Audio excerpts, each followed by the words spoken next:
Fátima. La Radio Católica. Lo que todo el mundo ansía, encontrar la felicidad. Muéstrame, muéstrame Dios, para lo que está hecho mi corazón. La Radio Católica. Y es que es hacer uso pleno de mi libertad. Es un camino a ciegas que se basa en confiar. Es poner mi calendario en blanco y dejarte rellenarlo. Dios, te pido que me ayudes a realizarlo. Soy yo que hago aquí. Si supiera los deseos que tienes para mí, ¿para quién soy? Por mi nombre me has llamado. Mi Dios, ¿cuál es tu camino soñado? Quiero encontrar mi vocación, el molde perfecto de mi corazón. Estar en ti, por ti ser enviado. Señor, quiero caminar contigo de la mano, donde mi corazón salte y el tuyo quiera ir. Hola, muy buenas tardes. Son las 15:37 horas de este miércoles frío. Después de unos días de calor, nuevamente volvió el frío aquí en Paraguay. Y bueno, ahora tenemos una vez más un encuentro aquí en la Vía Voz y con mi compañera, la doctora Upe. Hola Marta, ¿qué tal? ¿Cómo estás?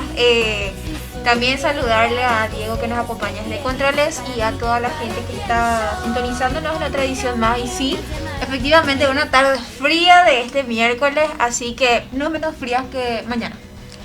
Bueno, hoy tenemos un programa bastante interesante, es un tema muy poco conocido, con un invitado bastante joven a pesar de su juventud. Él es licenciado en filosofía y también en teología, ¿verdad? Y ya está tramitando nada más el certificado, ¿verdad? Pero ya tiene los estudios completos. Uh-huh. Entonces, él es de Bolivia. Como también la vez pasada tuvimos un invitado de Bolivia. Poco se conoce a los grandes intelectuales, más se maneja Argentina, México. Pero tenemos entre los hermanos de Bolivia, de Ecuador, bastante luces brillantes realmente de jóvenes, inclusive personas jóvenes que buscan formarse, cultivar el intelecto y conocer aquellas verdades que nos enseña la Iglesia Católica. Y uno de ellos es acá un maestro, yo lo considero un maestro porque te sabe todos los libros, te pasa, tiene una biblioteca impresionante. Por sobre todo hablar de este tema otra vez. Claro, ¿verdad? Que yo por lo menos no lo manejo, no tengo idea, ¿verdad? Pero acá ya nos va a ilustrar el compañero sobre este tema, ¿verdad? Que Pablo Lafuente Bernal, ¿verdad? Ese es el nombre de nuestro invitado de hoy. Hola Pablo, ¿qué tal? ¿Nos escuchas? Hola, ¿qué tal? Buenas tardes. Sí, ¿ustedes me escuchan bien a mí? Sí. ¿Todo bien? Ah, ya, está bien entonces. El tema que tenés preparado para nosotros el día de hoy entonces serían los trascendentales del ser. Sí, así es, exacto. ¿Qué se entiende por trascendentales del ser y cuál es su relación con la Iglesia Católica? Bueno, a ver. Yo creo que primero hay que hacer una breve introducción, ¿no? Porque hay mucha gente quizás esté preguntándose, pero trascendentales del ser, ¿y eso qué es, no? Entonces...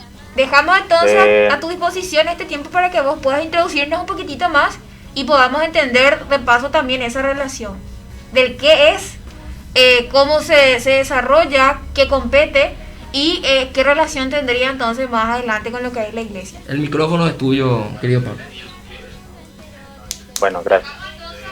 Entonces, a ver, primero, como ya bien lo dijo, yo soy pues licenciado en filosofía, entonces me dedico también a enseñar la filosofía.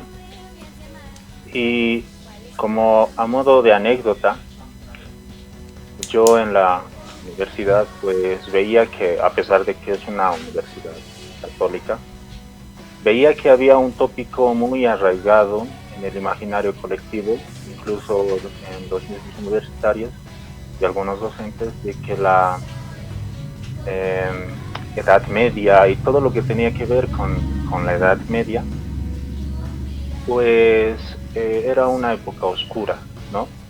Era una época oscura y entonces todo lo que tiene que ver con el conocimiento, la cultura, el arte y demás cosas, pues se había ahí como que reducido, ¿no? Se había reducido. Había caído en decadencia. Exacto, había entrado en una decadencia, ¿no? Y el mismo término que los renacentistas o los humanistas planteaban, digamos, de la Edad Media, porque ellos le pusieron Edad Media como algo un poco despectivo, ¿no? Peyorativo, porque era entre la Edad Antigua, es decir, de los griegos y de los romanos, de la época helénica, ¿no? Y del Renacimiento había una época media, ¿no? Una época media que había sido oscura. Entre estas dos épocas de luz había habido una época oscura. Entonces a mí eso, yo la verdad siempre he sido muy, no diré rebelde, pero sí reaccionario. Entonces empecé a averiguar, ¿no? Empecé a buscar acerca de esta edad, de qué comprometía la historia, y como yo estaba estudiando filosofía, entonces me encantó, ¿no? Es decir, lo que es la escolástica, porque la escolástica es propio ya de la Edad Media, se podría decir, se identifica la escolástica con la Edad Media. Entonces, esto de lo que yo estoy hablando, bueno, de lo que voy a hablar más adelante, tiene que ver con esto. Porque los trascendentales del ser entran en una materia que es la metafísica, ¿ya? Y la metafísica es pues una rama de la filosofía, ¿ya? Que estudia al ser en sí mismo. Es decir, hay varias ramas del conocimiento humano que estudian al ser, no sé, según la vida, como puede ser la biología, al ser humano, eso sería la antropología y así, ¿no?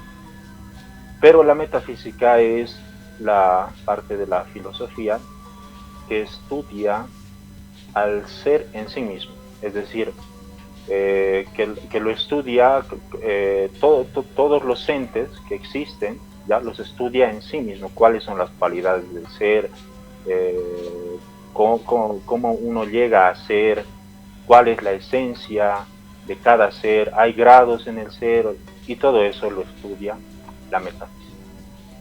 Y es muy importante la metafísica, ¿ya? Porque, como vamos a ver también quizá un poco más adelante, esto nos lleva a comprender que nosotros no somos simplemente un producto de lo que muchos han llamado casualidad, ¿no? Casualidad, primeramente. Para eso nos sirve, digamos, la metafísica, es decir, que no somos producto de la casualidad, ¿ya? Porque precisamente esta palabra trascendental quiere decir eso, ¿no? Más allá de lo natural, ¿no? Entonces, eso es muy, muy importante saber, ¿ya? Pues, a ver, ahora, este estudio del ser que se da, como dije antes, se da más que todo en la edad antigua, ya con Aristóteles, un poco también con Platón, ya, pero más con Aristóteles, ya en el Organón, en la filosofía primera. Aristóteles ya plantea lo que es la metafísica, de hecho tiene un escrito llamado la metafísica. Ajá. Entonces, ahí aparece pues lo que es el reformismo, que es materia, forma, acto, potencia y demás, ¿no? Cómo se explica al ser. Y ya cuando se entra en la era cristiana, se podría decir, ya varios eh, santos padres primero, es decir, en la patrística lo toman, ¿ya? Estos conceptos primero de Platón, porque la alta edad media está más dominada por lo que es el platonismo, pero ahí también hay, ¿no? Los conceptos que maneja Platón también son los de, a ver, los trascendentales del ser, ya así para que los vayamos identificando, son la unidad, la verdad, la bondad y la belleza, ¿ya? Entonces Platón ya tiene esos conceptos, pero no los conceptualiza en grados, ¿no? Sino que es como que cada uno aparte, no crea un sistema así homogéneo de lo que es, ¿no? Incluso hay como que en un libro, en el Fedro, habla del bien, en otro, en el Banquete, habla de la belleza. Entonces es muy disperso, digamos, lo que habla Platón. El que más sintetiza esto, lo que voy a hablar, es Aristóteles. Y, como digo, los padres de la iglesia ya toman a Aristóteles. Ahí tenemos a Clemente de Alejandría, tenemos a, bueno, por supuesto, a San Agustín, y a San Justino también, a Isidoro de Sevilla, que tiene un interesante escrito acerca de la belleza, de cómo puede elevarnos a Dios, ¿no? Cómo Dios se vale de la belleza para elevarnos hacia Dios mediante nuestro intelecto. Y bueno, así se va desarrollando, y pues hasta que llega lo que es la escuela de Chartres, ya en Francia, y la escuela de San Víctor, ya que son dos importantes escuelas para el desarrollo de la escolástica y para que se termine asentando. Y pues ya con con Santo Tomás ya totalmente se termina de elaborar o sistematizar y de congeniar la filosofía de Aristóteles, con todo lo que Aristóteles había desarrollado, y también en la escuela de Chartres, de San Víctor, y también la escuela palatina en Santo Tomás. Entonces Santo Tomás es como que en muchas ocasiones se ha dicho esto, ¿no? San Agustín bautizó a Platón y Santo Tomás bautizó a Aristóteles, ¿no? Es decir, los conceptos que tenían Platón, San Agustín como que los bautiza, ¿no? Los toma para explicar las verdades divinas, ¿no? Y Santo Tomás toma a Aristóteles. Pues bueno, entonces yo creo que esto ya es una introducción a lo que es propiamente el tema. Es algo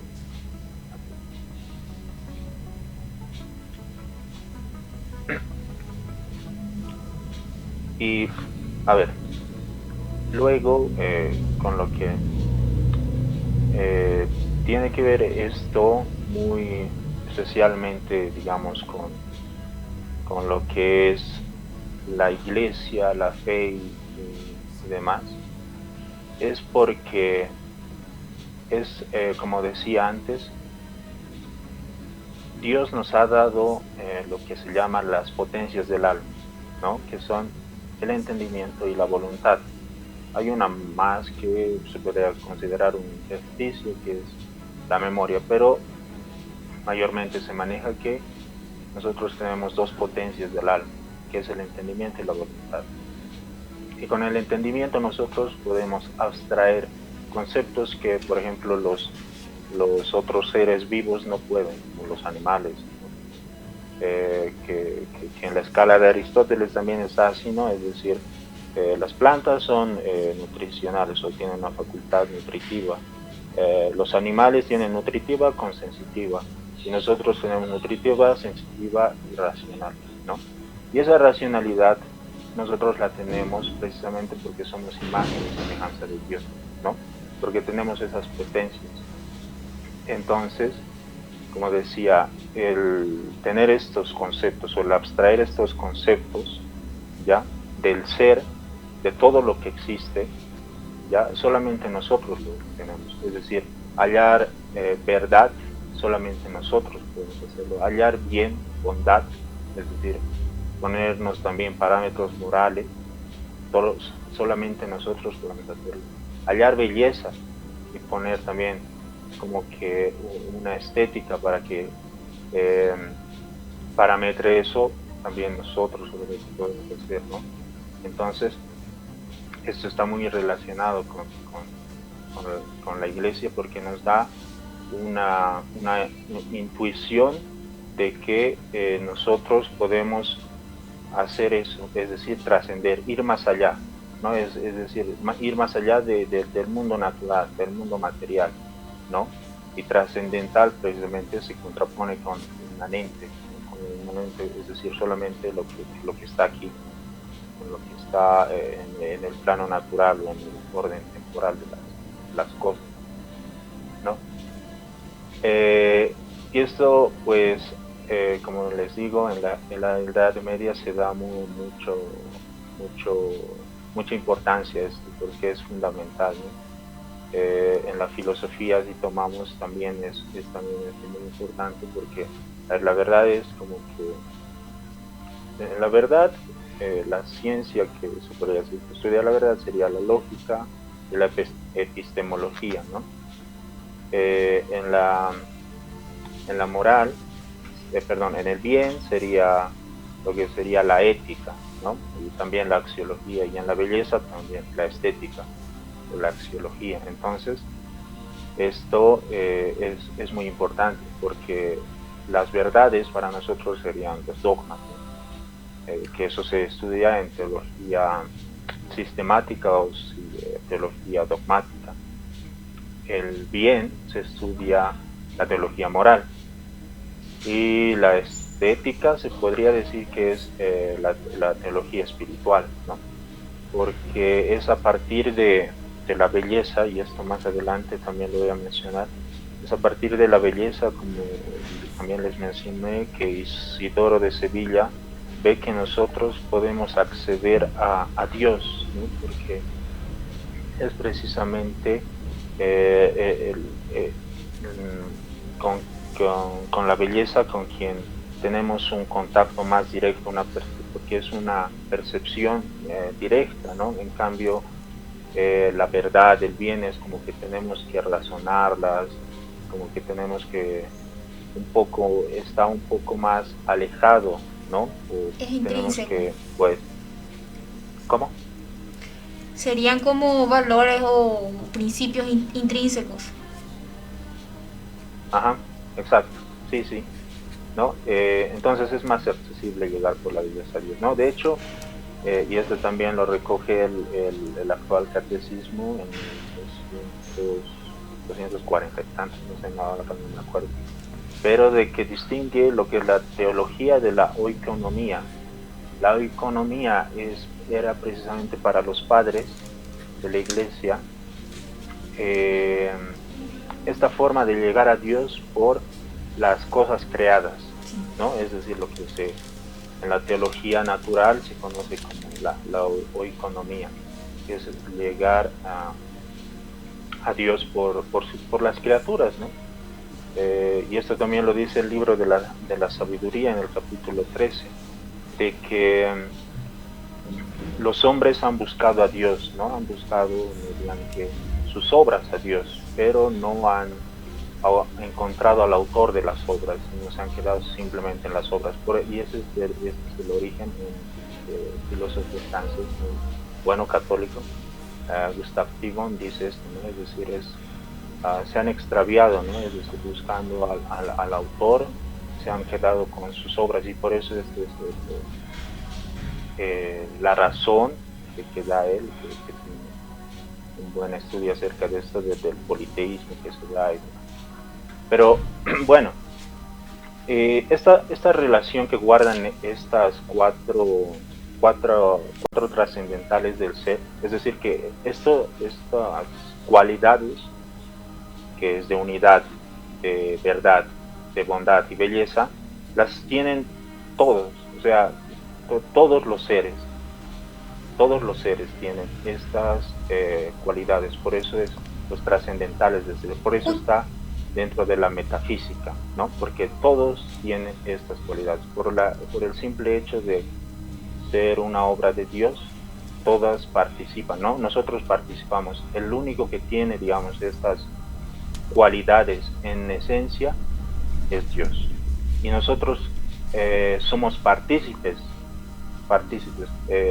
de esas cualidades, ¿no? De la unidad, de la verdad, de la bondad y de la belleza.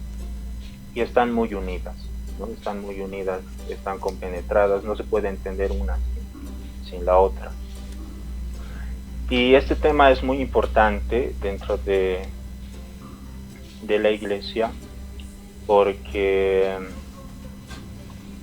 a ver, los dogmas que nosotros tenemos, que sería la parte de la verdad, están muy unidos a lo que es lo moral, la teología moral, ¿no? Y si tú no tienes, digamos, dogmas claros, principios claros, entonces tú no vas a tener una moral clara, ¿no? Como decía Sócrates, un recto conocimiento te va a dar un recto comportamiento, ¿no? Entonces vemos que de la verdad sale el bien, ¿no? Sale el bien, porque si tú no tienes un recto conocimiento, no vas a poder tener un recto comportamiento. Y esto también está entrelazado con la belleza, ¿ya? Con la belleza, porque todo nuestra forma, como decía, de percibir el bien, o también la verdad, de abstraerla, de razonarla, es precisamente por lo sensible, ¿no? Entonces es muy importante la belleza, ¿no? Para nuestro entendimiento, porque llegamos, dije antes, a Dios por la belleza más inmediatamente que por, digamos, las otras dos, ¿no? Y esto también es importante porque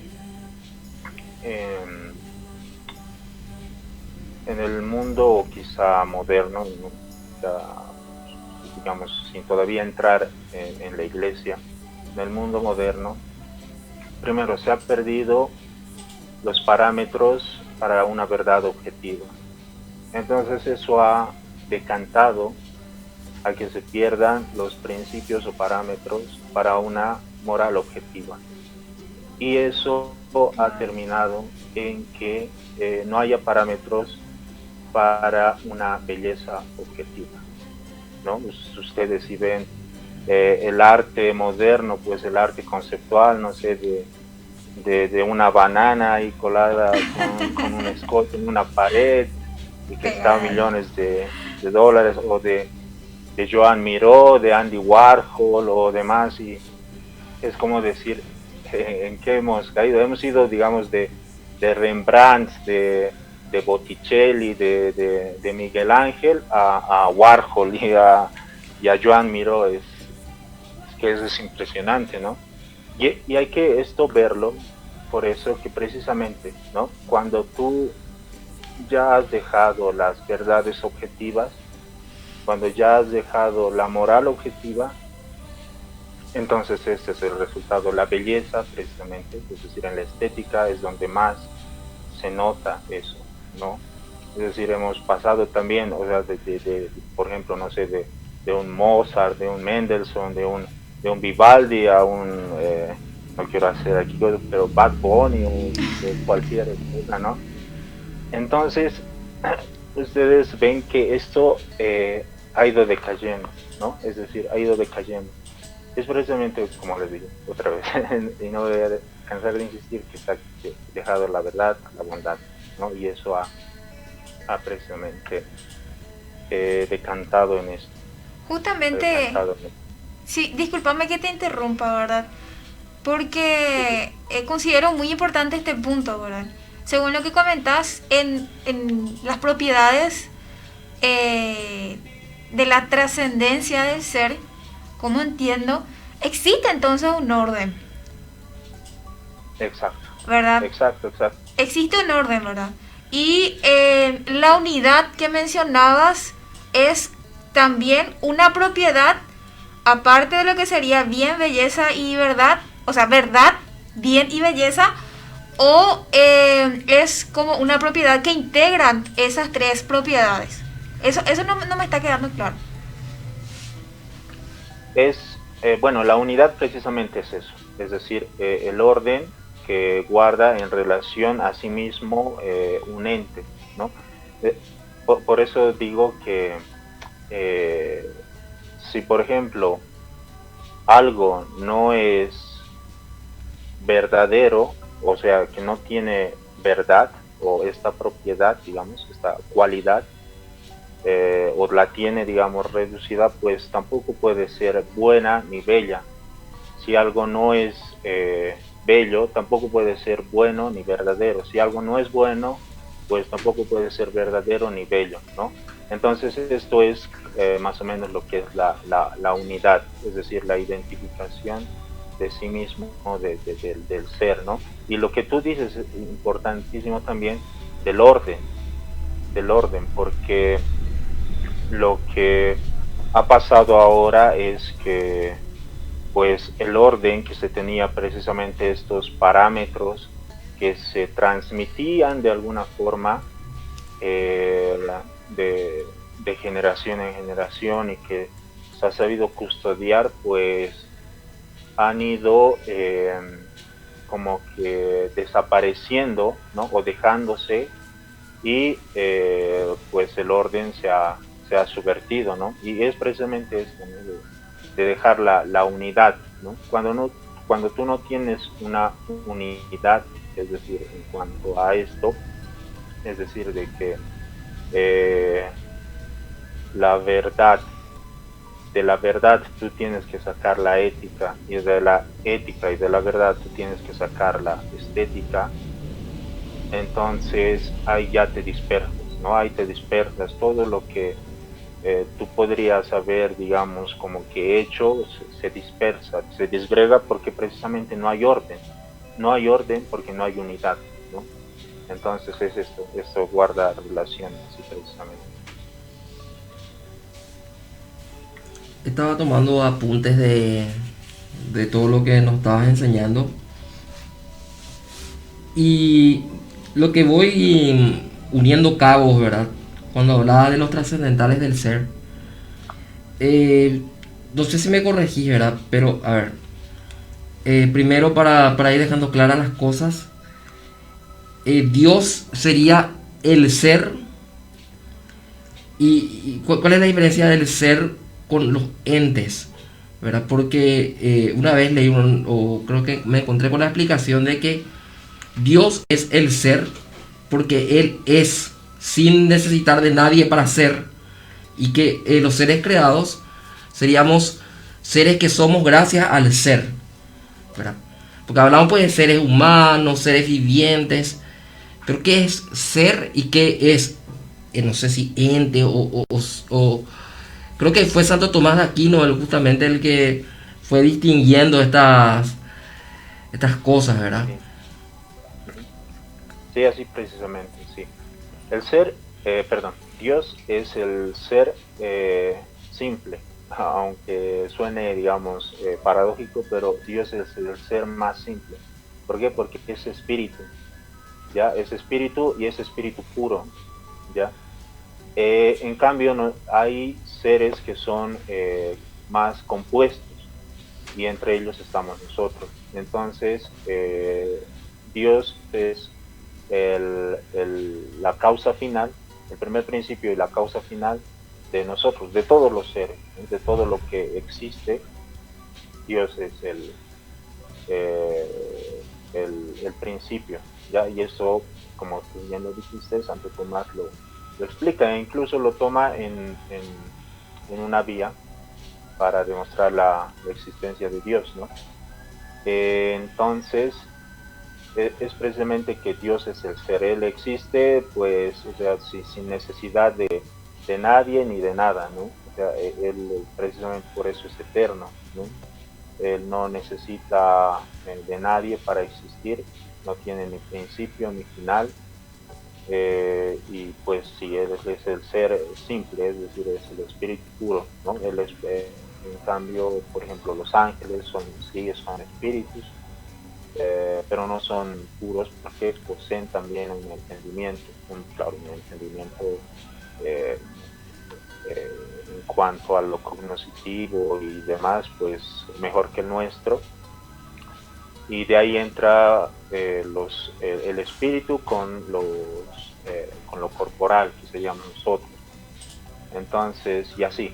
Pero sí, Dios es el ser en sí mismo, ¿no? Por eso el mismo nombre, ¿no? Yahvé, que significa cuando le dice a Moisés, ¿no? Yo soy el que soy. Se identifica él con el ser, ¿no? Porque sí, él es el ser. Es decir, y precisamente esto de las propiedades trascendentales del ser, él los tiene en esencia. Y todos los demás seres lo tienen en participación. ¿Ya? Solamente Dios lo tiene en esencia, porque Él es la fuente de la verdad, Él es la fuente de la bondad, Él es la fuente de la belleza, ¿no? Y nosotros solamente, o todos los demás seres, participan de aquello. Él es el que los tiene como esencia. También el primer programa de la primera emisión, el primer episodio de este programa Vía Voz, hablamos sobre lo que yo lo llamo así vulgarmente los 4 ejes. Y fue la relación que yo encontré entre 3 cosas, ¿verdad? Y veo que vuelve a unirse este tema de los trascendentales de ser con esos temas iniciales con el que empezamos estos programas. Y brevemente te digo, ¿verdad? Que los 4 ejes que fue el primer episodio, hablábamos de que de Deuteronomio 4.6, creo que era, o 6.4, del Shema, la oración que rezan los judíos, ¿verdad? Que hablan de amar a Dios con todas las fuerzas, con todo el corazón, con toda la mente y con toda el alma. O sea, eso luego Jesús lo complementa en el Evangelio, ¿verdad? Con esos 4 términos. Y con Hechos 2.42, esa relación que yo encontré con los primeros cristianos que vivían en la enseñanza de los apóstoles, la fracción del pan, la comunión y las oraciones, ¿verdad? Entonces, si yo amo a Dios con toda mi mente, escucho las enseñanzas de los apóstoles y profeso el credo, que es la primera parte del catecismo. Si yo amo a Dios con todo el corazón, me alimento de la fracción del pan, ¿verdad? Primero la enseñanza de los apóstoles, amar a Dios con toda la mente. Amar a Dios con todo el corazón implica alimentarme con los sacramentos, que es la segunda parte del catecismo. Tercero, amar a Dios con todas las fuerzas, que implicaría vivir la comunión de la comunidad cristiana y también lo que sería vivir la vida de cumplir los mandamientos. Y amar a Dios con toda el alma, vivir en las oraciones, ¿verdad? Que justamente el catecismo, la cuarta parte, son las 7 peticiones del Padre Nuestro. Y justamente creo que cuando me dijiste los trascendentales del ser y la iglesia, ¿verdad? Me imaginé cuál es la vida de la iglesia. La vida de la iglesia, lo leemos en el compendio del catecismo, es amar, conocer y servir a Dios. Entonces nosotros le amamos a Dios en los sacramentos, le servimos, le conocemos a Dios con la profesión del credo, con el conocimiento de las Sagradas Escrituras, del Magisterio, y le servimos a Dios, ¿verdad? Cumpliendo los mandamientos. Entonces, vos hablabas también de las potencias del alma, el entendimiento y la voluntad. Orientar el entendimiento al conocimiento de la verdad, orientar la voluntad a la acción del bien, de la bondad. Entonces de que todo va concatenado, que todo tiene un orden, justamente eso que decía acá con Lupe, de que nosotros amamos a Dios con toda la mente y el entendimiento lo orientamos a conocer la verdad. Amamos a Dios con todo el corazón y orientamos nuestra voluntad hacia el bien. Y eso implica en un resultado que es bello, ¿verdad? Y que no sé, ¿verdad? Si es un divague mío o si me acerco a algo que realmente guarda no relación con el tema, querido Pablo. No, totalmente. No, está perfecto lo que dijiste, porque sí es así, es decir, el catecismo se divide así, ¿no? Es decir, en la primera parte los 12 artículos del credo, y eso precisamente sería lo que estaría relacionado con esta propiedad trascendental. Lo queremos ver con la verdad, ¿no? Porque expone todas las verdades de nuestra fe, ¿no? Ya en la segunda parte sería también, ¿no? Es decir, que Dios nos ayuda con su gracia mediante los sacramentos a vivir, ¿no? En esa vida de Él, ¿no? Y en la tercera parte ya que habla de los mandamientos, eso sería del bien, de lo moral, ¿no? Es decir, Dios que nos da sus mandamientos, que quiere que tengamos pues un buen comportamiento, entonces nos da sus mandamientos y eso sería todo lo moral, ¿no? Y ahí precisamente está toda la enseñanza, la doctrina moral que tiene la iglesia, ¿no? Y en el último está pues la oración, ¿no? Que yo creo que la oración juntamente con los sacramentos tienen una relación muy grande con la estética, ¿no? O sea, con la belleza. La liturgia. ¿Por qué? Porque, exacto, eso mismo me leíste la mente, precisamente eso, porque en la liturgia todo es sensible, ¿no? Es decir, todo es sensible, tú hueles el incienso, ves los colores litúrgicos, ¿cómo se dice? Comulgas, es decir, todo es sensible, ¿no? Te entra por los sentidos, ¿no? Todo lo que tú estás viviendo en ese momento. Entonces es por eso que yo decía que es muy importante esto, porque sí, se relaciona grandemente con la liturgia, ¿no? La estética, la belleza, y eso es lo que te lleva a Dios, ¿no? Porque no sé quién decía esto, ahora quizá me recuerde, pero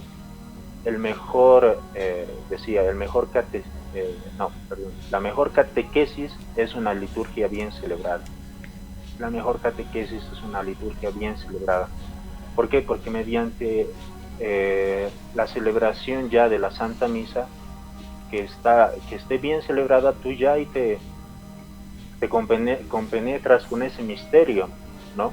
Te compenetras con ese misterio que quizá no puedas llegar a entender. Bueno, nadie va a poder llegar a entender, pero ahí ya te compenetras con ese misterio a través, pero ¿de qué? De la liturgia, es decir, de la belleza, de los cantos,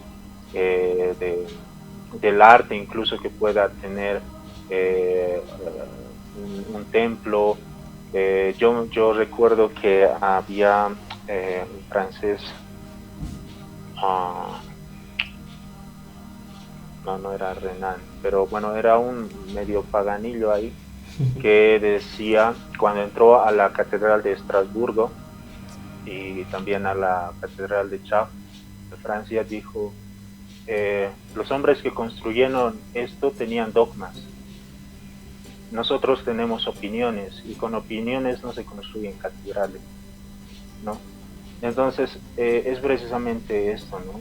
Y otro también que contaban, a San Carlos Borromeo viene un musulmán y le dice, quiero el bautismo.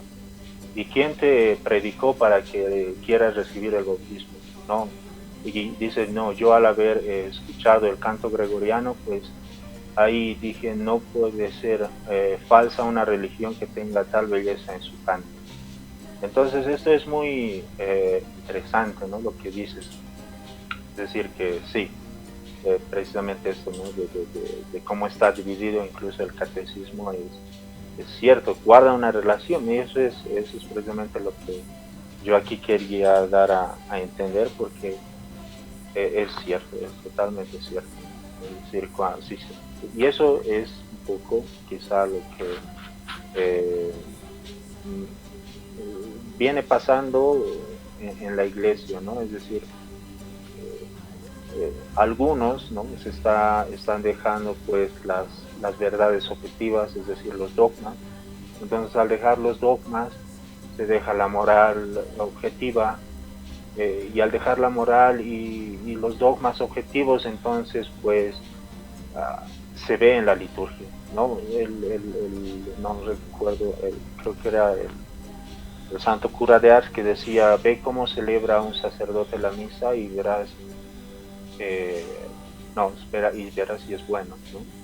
Es decir, que y ahí vas a ver cómo es un sacerdote, ¿no? Es decir, de cómo celebra la Santa Misa, y lo vemos, ¿no? O sea, cuando un sacerdote realmente tiene ese amor, ese respeto al misterio de la Santa Misa, y de lo que es la Santa Misa, entonces, y tiene claros los dogmas, ¿no? Que es el sacrificio incruento que va a ofrecer al Padre por sus manos.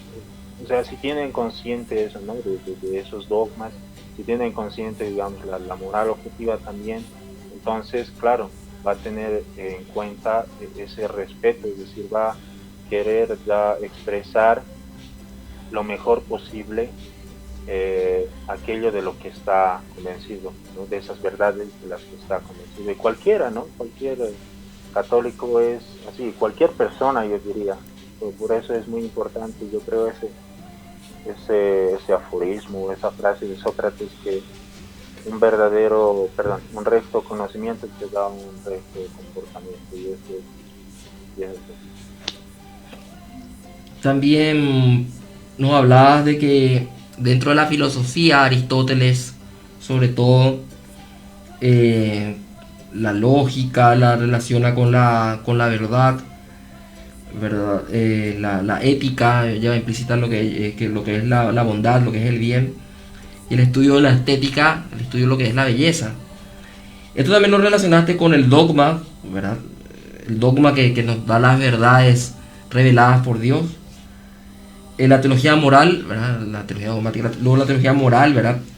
Nos orienta a lo que es el bien, y lo que es la espiritual, ¿verdad? Muy relacionado con la oración, y la liturgia, sobre todo, donde lleva implícito eso de que lo que va ofrecido a Dios tiene que ser bello, ¿verdad? Porque Dios es la suma belleza, Dios es el sumo bien, y Dios es la suma verdad. Con mucha dignidad también, por sobre todo. Sí, y mi pregunta ahora es, ¿podemos encontrar también una relación de estas cuatro trascendentales del ser con las divinas personas de la Santísima Trinidad? Y creo que la unidad de la Trinidad sería ya, ¿verdad? Justamente esa trascendental, ¿verdad? La unidad. Era el de la unidad, ¿verdad? Esa relación tripartita de esas personas que forman un solo Dios. ¿Y cuál sería el trascendental del ser que llevaría más cercano a las divinas personas? Mira, no, la verdad no lo había pensado así, la verdad no. A ver, pero así viéndolo, podríamos relacionar al Padre con la verdad, el Hijo con el bien, y al Espíritu Santo con la belleza.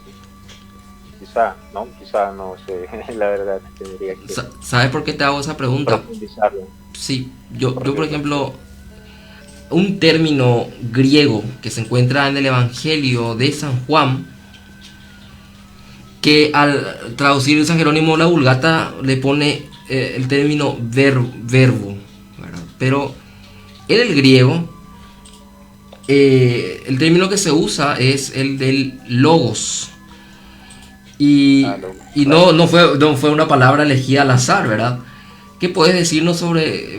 Por eso yo decía que seguramente la segunda persona, Jesucristo, la persona Jesucristo, sería como es el logos. Jesús es el logos hecho carne, el verbo hecho carne, la verdad, el Dios Padre, el bien, y como decías, el Espíritu Santo, claro, porque las tres personas son son verdaderas, buenas y bellas, ¿verdad? O sea, no pasa por, creo que si yo me equivoco capaz o tú te equivocas, sino que Por eso existe una relación justamente también así como lo veníamos viendo. claro, pero más para relacionarlo con esa palabra tan extraña.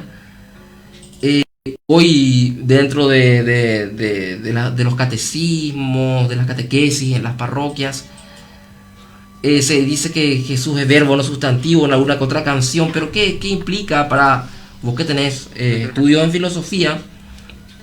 ¿Por qué San Juan usa la palabra logos? ¿Qué era para los griegos logos? No sé si te estoy sacando del tema, ¿verdad? Disculpame, pero ese tema del logos también no quería dejar pasar de largo. Sí, es precisamente en el prolegómeno de San Juan, el usa, ¿no? El logos vino, los suyos ellos rechazaron, el logos está con el Padre, pero no es. Entonces, bueno, sí. Ahí de hecho ese evangelio se leía antes en la Santa Misa, ¿no? Eso yo creo que es muy importante porque más que todo los filósofos, hay varias versiones de ¿cómo se diría? Bueno, en francés se llama leitmotiv, pero es como una temática, así vamos a poner una temática para escribir, que se llama el Dios de la fe y el Dios de los filósofos, o el Dios de los filósofos directamente, ¿no? Y ahí ponen, digamos, o sea, qué es Dios para Platón, o qué es Dios para Parménides, o qué es Dios para Aristóteles, o para Séneca, o para varios filósofos, ¿no? Más que todo de la edad antigua. Y algo importante, por ejemplo, que sí podemos encontrar en Platón acerca del logos, es esto, porque Platón llama, bueno, a ver, antes, si quizás conocen la historia de Sócrates, Sócrates era el maestro de Platón, a él lo condenaron por, ¿qué se llama? Por supuestamente haber pervertido, digamos, a la juventud, y también lo calificaron de ateo y demás, ¿no? Pero eso fueron unas tretas de los sofistas, más que todo de Protágoras, de Gorgias. Y los sofistas se llamaban a sí mismos, bueno, que tenían la sofía, es decir, el conocimiento, ¿no? Y más humildemente, digamos, Platón es quien pone este término, o es uno de los que ya intenta ponerlos como un adjetivo hacia la persona que ama el conocimiento, porque filósofo es eso, ¿no? Es amante de la sabiduría, En cambio, los sofistas son aquellos que supuestamente son sabios, pero ellos se ponen a sí mismos, se autonombran a sí mismos como sofistas, ¿no? Es decir, como aquellos que tienen la sabiduría. En cambio, Platón dice, no, nosotros somos filósofos, porque somos amantes de la sabiduría. El único sabio, y eso lo dice en el Fedro, el único sabio es Dios.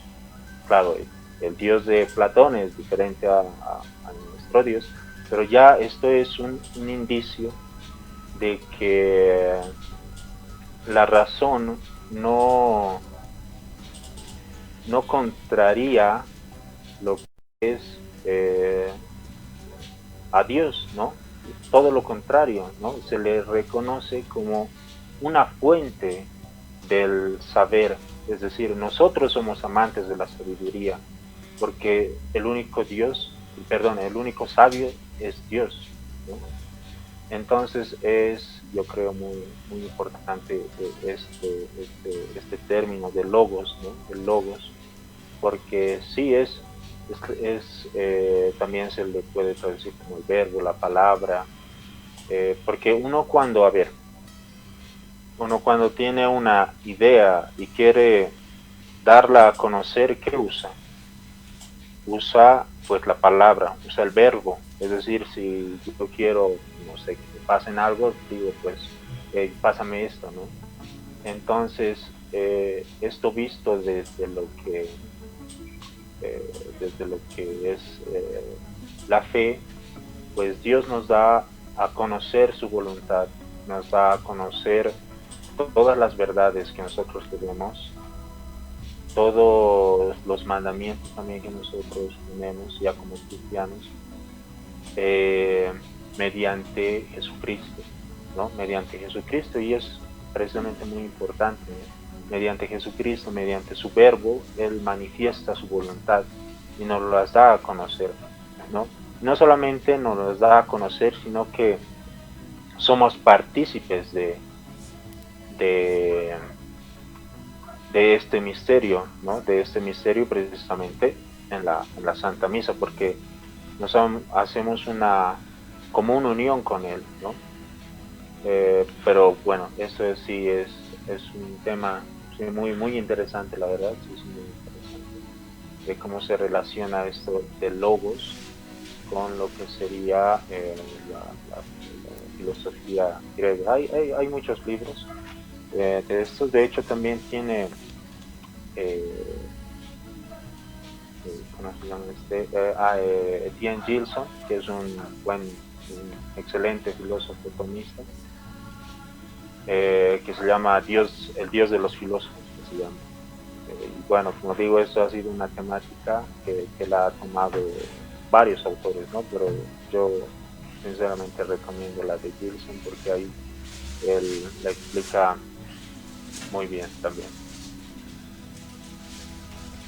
Yo quería preguntar algo, pero no sé si es una pregunta muy tonta, ¿verdad? Hablabas hace rato de que Dios es el único ser en esencia simple y pura, ¿verdad? Y también mencionabas que nosotros somos en participación, a través de la participación, ¿verdad? ¿En qué momento se da esa participación? Simplemente ya al crearnos, es decir, ya al crear algo, ya le hace partícipe de esa cualidad, ¿no? Eso, por ejemplo, lleva a una cuestión muy interesante que se dio ya en el Renacimiento con filósofos como Erasmo de Rotterdam y demás, y bueno, ya en la modernidad con Descartes y otros, por ejemplo, de que la belleza es una percepción nuestra o es una cualidad que está en todos los seres. Es decir, forma parte de los seres o es solamente de nuestra percepción, porque a lo que nosotros digamos, es decir, a lo que nosotros le podemos llamar bello, esa otra persona no sea bello, o sea, no sea bello para la otra persona. Entonces, la belleza, por ejemplo, es una cualidad propia del ser, es una propiedad del ser, es decir, es propia de él, le pertenece, o es algo simplemente que nosotros le damos, ¿no? Que nosotros le definimos así, ¿no? O es un poco más producto de nuestro capricho. Entonces, esto dentro de la filosofía escolástica es que todos los seres tienen la participación de la verdad, de la bondad y de la belleza. absolutamente todos, al simple, bueno, por el simple hecho de haber sido creados por Dios. O sea, cuando Dios crea algo, eso ya, por eso en el Génesis dice, ¿no? Y vio Dios que era bueno. Y vio Dios que era bueno, ¿por qué? Porque Él lo ha creado, ¿no? Entonces, ya es una propiedad, ¿no? Es una propiedad. Esto ya luego se irá como que defenestrando, precisamente dejando ya en el Renacimiento, en la filosofía moderna, con Descartes, como decía, con Hume, con el empirismo, con el racionalismo de Descartes, con Kant. Yo creo que Kant es no el culpable, el único culpable, pero yo creo que es el mayor culpable, o por lo menos yo lo veo así, tomando varios filósofos de lo que nos está pasando hoy, con lo que es la verdad objetiva, la bondad objetiva y la belleza objetiva. Entonces, yo creo que él es, porque él, bueno, si me permiten explicar un poquito, él es criado racionalista, ¿ya? Luego al leer a Hume, que era un empirista inglés, pues él hace lo que llaman el giro copernicano, de que no se va a ir al racionalismo porque lo considera como muy dogmático, de que la duda, cogito ergo sum, pienso luego existo, o sea, de que todo es mental, podría decir, más o menos, algo así, ¿no? Y Hume ya es todo lo contrario. Y Kant es como que trata de sintetizar, se podría decir, ya, con su criticismo, paradójicamente con su metodología trascendental, lo que es el racionalismo con el empirismo. Entonces, él dice, ya no es, tiene un libro famoso que se llama La crítica de la razón pura, que ahí trata lo que es la verdad, se podría decir, porque él se pregunta, ¿la metafísica es una ciencia? Dice, y recordemos que la metafísica es, los trascendentales del ser, los estudia la metafísica. Entonces dice, la metafísica es una ciencia, y va desarrollando en este escrito de que a ver si es o no es, y él dice, pero primero pone que no es tan importante el objeto del conocimiento, sino el sujeto del conocimiento, no aquello que se conoce, sino quién conoce, ¿ya? Y de ahí se puede hablar ya del nacimiento del subjetivismo, es decir, ya no importa si un ente, un ser, tiene verdad, bondad y belleza, no importa, lo que importa es el sujeto que lo percibe, ¿no? Y de ahí nace precisamente el subjetivismo, o podríamos hablar de que ahí nace el subjetivismo. Luego, eso habla, digamos, de lo que es la metafísica, es decir, de lo que es el conocimiento, también es un tratado de nociología, que es precisamente eso. La nociología es una rama de la filosofía que trata acerca del conocimiento, de cómo se conoce, qué es necesario para conocer, los procedimientos, los grados de conocimiento y todo. Es tanto un tratado de nociología como de epistemología, pero también tiene esto de, bueno, engloba lo que es la verdad. Eso es en la crítica de la razón pura. Y en la crítica de la razón práctica ya se mete, digamos, tomando todo esto, ya se mete con lo que es la moral. Y ahí nace su famoso, quizá lo hayan escuchado, el imperativo categórico.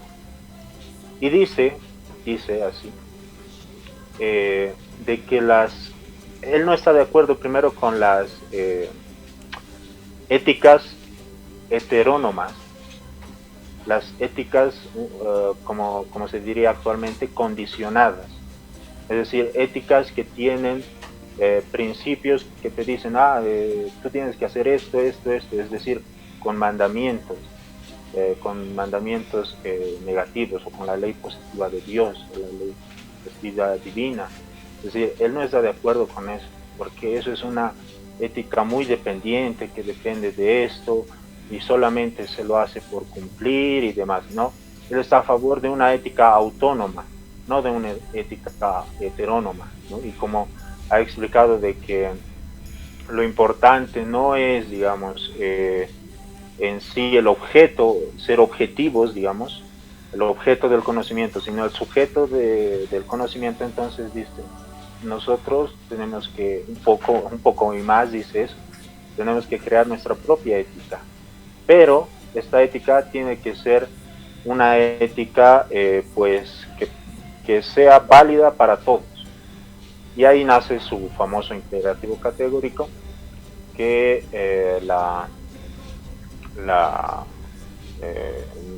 en lo que se puede sintetizar es en una frase que tiene precisamente en este escrito de la crítica de la razón práctica, que dice,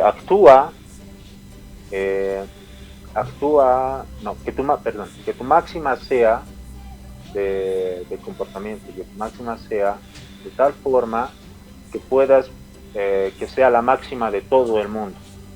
Es decir, que tu máxima, es decir, por lo que tú actúas, tu motivación, tu ley, digamos, que tú te has puesto subjetivista, sea de tal forma que todos puedan aplicarla, ¿no? No importa, digamos, no importa de que sea objetiva, o sea, de los mandamientos, no, eso es una ética heterónoma, no, hay que hacer una ética autónoma. Entonces, ahí ya nace lo que es también la ética circunstancial, o lo que llamamos ahora, bueno, se me fue el nombre, pero ahí nace la ética circunstancial. Y pues bueno, es precisamente que yo creo que Kant ha sido el que después ya le ha dado, y entrelazando, digamos, con lo que hablaba el anterior invitado, que yo lo conozco, que es Héctor, le ha dado identidad, identidad, o le ha dado bases, aunque propiamente nace el liberalismo con Locke, pero Kant también. Kant le da bases también al liberalismo. Y es a partir de Fichte, que es, digamos, su pupilo más famoso y el que también ha sabido explicarlo mejor, es a partir de Fichte que ahí ya pues se ve derrumbada primero, los dogmas se ponen en burla o se ponen en duda, la moral también de la iglesia se pone en duda, y eso es lo que hace el liberalismo, ¿no? El liberalismo, claro, le da una entidad política, ¿no? Una entidad política para subvertir precisamente todos estos valores, la verdad, el bien que tenía la iglesia, que se tenía en el antiguo orden, ¿no? Es que se tenía esa unidad, precisamente ese orden que se tenía en la Edad Media, ¿no? Con todos estos conceptos y demás, se subvierte ya con los filósofos modernos, con Descartes, pero es Kant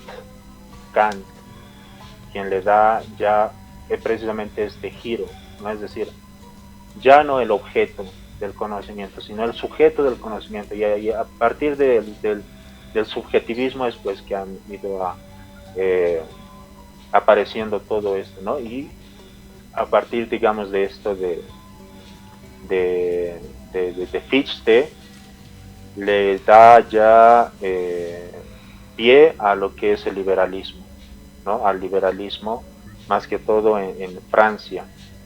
En Francia y en Alemania, por supuesto, porque Kant es el iniciador del liberalismo alemán, y que pues defenestra todas, derrumba, aunque él era creyente supuestamente, pero él derrumba todas las bases del orden cristiano establecido. Entonces yo creo que es precisamente Kant el que el que hace esto y el que nos ha llevado también a esto, digo, porque como es, digamos, mi propia moral que yo me impongo con solamente la condición que dice Kant, de que esto se pueda aplicar en todo, digamos, o sea, que todos puedan actuar de la misma forma. Yo cuando hablo a veces con algunos libertarios o liberales, hablo de esto, es decir, mira, tomemos a una feminista, por ejemplo, tomemos a una feminista y claro, ella tranquilamente puede utilizar el imperativo categórico, o sea, tranquilamente. ¿Por qué? Porque si la única condición de tu máxima es que se pueda aplicar, o sea, que todos los hombres puedan hacer eso, pues la feminista busca eso, es decir, busca el aborto legal para que todas las mujeres puedan abortar, no que tengan que abortar, pero que puedan abortar, ¿no? Entonces es precisamente esto, ¿no? Es decir, y bueno, hay que recordar también que Kant es un ilustrado, incluso tiene un escrito que se llama ¿Qué es la ilustración?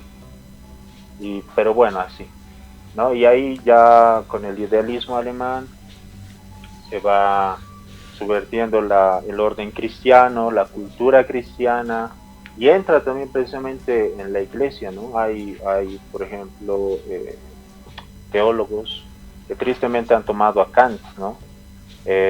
Hay un filósofo que se llama García Morente, ¿cómo era? No me acuerdo su nombre, si me acuerdo su apellido, García Morente, que él era kantiano, ya un español que era kantiano, pero al principio, luego de haberse convertido, él quería sintetizar a Kant con Santo Tomás, pero al final se rinde y dice, esto es imposible, yo no puedo hacer esto es como querer juntar agua con aceite, o sea, es imposible, ¿no? Y él se da al final por vencido. A él luego se convierte también en sacerdote, ¿no? Él ha conocido a filósofos como Ortega y Gasset, que han debido escuchar también de él. Sí. Entonces, pero hay otros que sí supuestamente lo han logrado, ¿no? Pero esto es, yo digo, imposible. Yo digo que son falsos tomistas porque no, entre ellos están Maritain, Marchand, o como quieran llamarle, Ragner, von Balthasar, Congar, y hay varios, ¿no? De Daniel Du, en lo que es la Nouvelle Théologique. Entonces, que han intentado hacer esto, es decir, agarrar conceptos de Kant y querer sintetizarlos o darlos a conocer con los conceptos del tomismo, ¿no? Conciliar. Entonces esto no se puede, es exactamente conciliar, pero esto, como decía García Morente, no, esto es imposible, ¿no? Esto es verdaderamente imposible, y eso es también a lo que nos ha llevado a, dentro de la iglesia, en un grupo de querer hacer eso, es decir, de que todo sea subjetivo, ¿no? Es decir, por eso a veces vemos desastres en lo dogmático, es decir, en lo doctrinal, desastres en lo moral, de parte de algunos religiosos como James Martin, y en lo estético, ¿no? Y en lo ¿cómo? El jesuita James Martin. Sí, el jesuita James Martin, ¿no? Entonces, y también en lo que es como decían, la liturgia, ¿no? Lo que se expresa, la estética de la liturgia, porque hemos pasado, digamos, de los cuadros de Rembrandt, de Fra Angelico, del Greco, de Miguel Ángel, no sé, a Fano, o no sé si han visto esos dibujitos de Fano que hacen, o a, ¿qué se llama? Este colombiano, no me acuerdo, Botelo, que en un templo pusieron ahí su Via Crucis, que es verdaderamente horroroso. Hemos pasado, digamos, de que grandes de la música como Mendelssohn, Mozart, a pesar de que era francmasón, luego incluso Bach, que era protestante, a pesar de eso,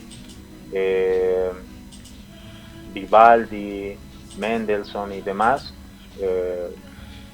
compusieran misas, ¿no? Misas, no sé, el granito de mostaza, ¿no? Entonces esto es como que una caída, ¿no? Es una caída. O del canto gregoriano, hemos pasado al, ¿cómo se dice?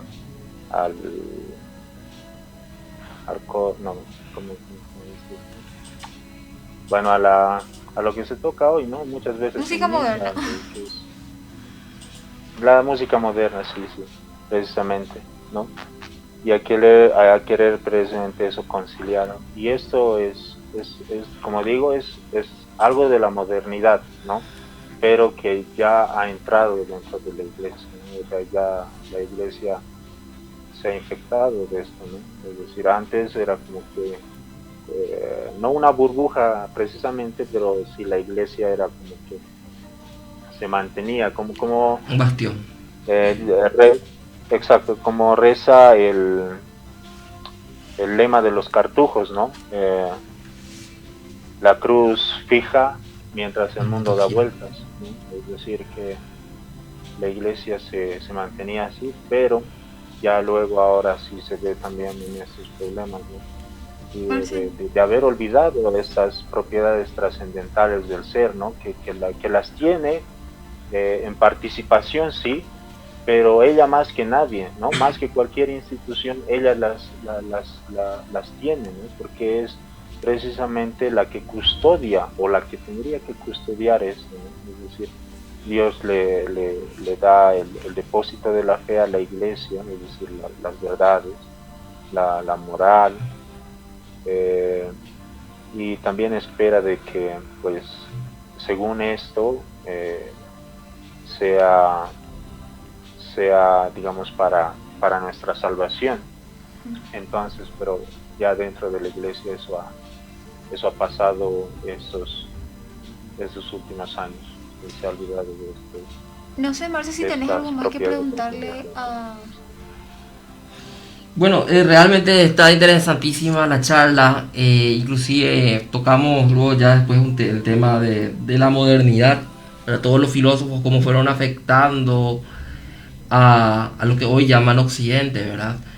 O lo que, mejor dicho, lo diríamos lo que fue la cristiandad, ¿verdad? Ya te comprometemos, querido Pablo, para una próxima charla. Cuando tengas tiempo, más adelante hacemos solamente una segunda ronda con todos nuestros invitados, que son muchos, ¿verdad? Que podamos volver a rotar y volver algún día a encontrarnos contigo y tocar un poco por este tema de la modernidad y la posmodernidad y todo esto, cómo los pensamientos y las concepciones filosóficas de la realidad, ¿verdad? De esas concepciones erradas de la realidad afectan, ¿verdad? A la cultura y a las civilizaciones, ¿verdad? Y sobre todo a la civilización cristiana. Bueno, querido Pablo, muchísimas gracias, realmente es súper interesante, aprendimos muchísimo contigo. Yo estos temas no los conocía, así escuché tipo de oídas, alguna que otra charla que he participado, algún video, algún libro, pero nunca... De una manera tan clara, tan precisa, así como para que puedas entender. Y sí, además que lo dijiste de una forma sencilla para que puedas comprender, porque por ejemplo, te cuento, una oyente fiel a este programa es mi mamá, ¿verdad? Mi mamá me dice, no entiendo de lo que hablan, ¿verdad? Porque de repente tocamos temas un poco más complejos, temas que no, o sea, ahora pues se está hablando de sinodalidad, ya sabrás cuáles son los temas de discusión de repente en ciertos ambientes eclesiales inclusive. Y bueno, no son temas de discusión estos, ¿verdad, Lupe? Así mismo. Y bueno, entonces te agradecemos muchísimo la predisposición. Como dijo Marcia, ya te estamos comprometiendo para otra ronda. Nosotros tenemos que terminar así el programa y estamos más que agradecidos contigo, por sobre todo por ampliarnos un poquitito más el panorama e iluminarnos con muchas de las cosas que nos transmitiste. Bueno, son ya las 16:50. Bueno, seguimos aquí en La Viva Voz ya para despedirnos. Fue realmente bastante interesante esta charla que tuvimos con Pablo Lafuente Bernal desde Bolivia. Verdad que todo un genio el muchacho, filósofo, teólogo, y nos dio todo un panorama de la filosofía, cómo fue afectando al pensamiento moderno y sobre todo a los cristianos, ¿verdad? Pero bueno, eso ya lo dejaremos para una próxima ocasión. Entonces, ha sido todo por hoy, querida Lupe, ¿verdad? Nos estaríamos encontrando el próximo miércoles a la misma hora por el mismo canal. ¿Algún aviso? Sí, a las 17 nos estaría acompañando entonces la hermana Gloria Heredia, que estará con su programa Compartiendo Nuestra Fe. Así que sigan prendiéndose a la programación, que Compartiendo Nuestra Fe va a estar a cargo de Gloria Heredia. Marce. Bueno, entonces la mejor programación por Radio Fátima TV. Acá encontrás los mejores programas, el club. Después está Viva Voz también, ¿verdad? Intentando hacer lo que podamos, ¿verdad? Entonces ha sido todo por hoy. Nos encontraremos el próximo miércoles. Esto es A Viva Voz. Mi corazón, estar en ti, por ti ser enviado. Señor, quiero caminar contigo de la mano, donde mi corazón salte y el tuyo quiera ir. Señor, tú solo sabes lo que de verdad me hace feliz. Que ser santo es mi deseo, quiero que haga el mundo entero. Dios, te pido que